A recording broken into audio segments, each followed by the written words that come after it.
look at it. Look at that beautiful sunset. Live at the beach.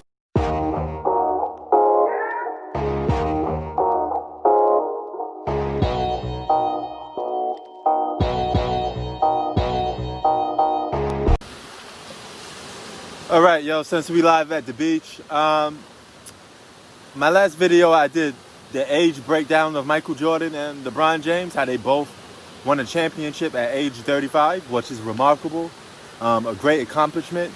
It's hard winning a championship at age 35 and being the so-called number one, the alpha, which is always important. Let's go over their finals competition, okay? Now, it's no question LeBron James faced against more quote-unquote super teams. But you got to take into factor that the 90s and LeBron's era are two complete different things when you compare in finals. Okay, this is when eras come into play. In the 90s, you had about 2 All-Stars on the team with role players. Some teams had 1 All-Star with role players, right? Free agency wasn't as rapid. It wasn't as wild.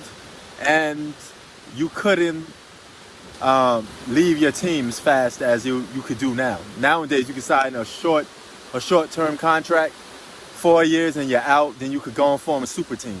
Okay, that's today's era. But back then, when Mike played, you signed 7-year contracts, and you was a free agent in like 7 years.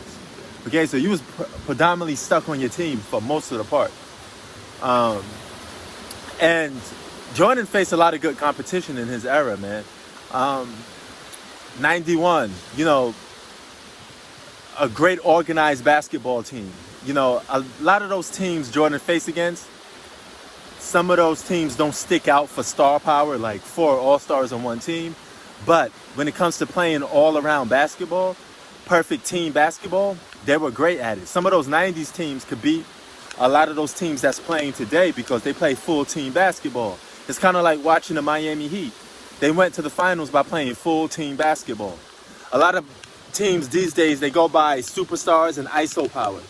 You know, they like to ISO and, you know, win games based off superstar power. That doesn't always win you a championship. If you play full team basketball like the San Antonio Spurs, you get 5 chips. They play 5-on-5 basketball, full team basketball. And 2014, Kawhi Leonard got the finals MVP. Dude only averaged about 15 points a game. You know why? Because the ball was spread it all around, and they played full team basketball. Now, if you can look on this chart, LeBron's been to the finals more times.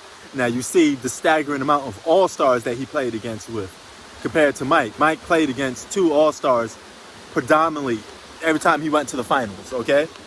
And he came out flawless victory. Now, in LeBron's defense, he played against more superstar power. He didn't play against full teams too much. The only full team that he played against was the San Antonio Spurs, full team basketball, and the Golden State Warriors played great spacing basketball. So those are 2 teams I think stand out to why LeBron James gets the edge in the finals if you want to talk about star power. So I guess I'm going to give that one to LeBron. But that's no offense against Mike. Mike did it. He did it the hard way, so to speak, because a lot of those championships that he won, a bulk of the Chicago Bulls' success was built around Mike. 1998 was a perfect example. That team was depleted. They were old. And the X factor to winning that championship was none other than Michael Jeffrey Jordan. LeBron James has never been in a situation where he had to be the self-reliant guy to win a championship. He's always had multiple All-Stars around him. And I'm not going to flag him for that because it's a different era. This is an era when guys are signing 4-year contracts and they're able to go from team to team. So it's a little different. Now, if Mike played in today's era, I'm pretty sure he would pull his power because he would have been the best basketball player on the planet. You know, putting up those type of numbers he would have been putting with that defense that he has. Without a doubt, Mike would have used his power and he would have formed a super team, most likely. Or probably like a team full of Scottie Pippens that still won. You know, who knows? But nevertheless, I guess LeBron gets the edge in the finals competition. Pt.2, peace.